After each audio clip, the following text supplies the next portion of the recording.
Eksperimentet e tmerrshme, Unit 731 në Japoni. Ju informoj që ky është një argument që mund t'ju prek thellë, ndaj kush nuk e ndjen mos ta shoh. Duhet të dini se shkencëtarët japonezë kanë kryer disa eksperimente vërtet të tmerrshme me njerëzit. Objektivi i tyre ishte që të studionin deri ku arrin limitet njerëzore kundër ftomës dhe eksperimenteve të tjera që nëse i them të dridhet zëri. Për këto eksperimente, japonezët përdorën disa të burgosur, kryesisht kinez dhe rus. Të burgosurit e gjor u detyruan të qëndronin në ftomë deri në -5, 10 apo -20 gradë, madje edhe më shumë.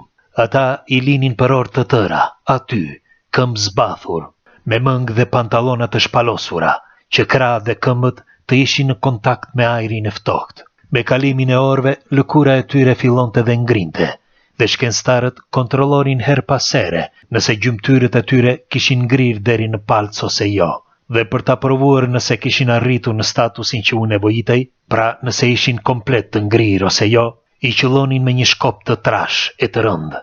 Nëse zhurma e goditjes do t'ingëllonte si një trung, eksperimenti konsiderohej një sukses.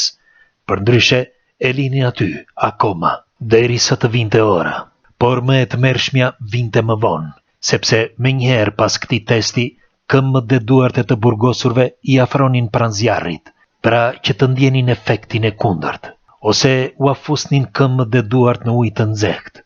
Dhe më makabria ishte se gjatë këtyre momenteve, shkencëtarët prisnin teksa lëkura e të burgosurve shkrijej dhe të dukeshin komplet kockat.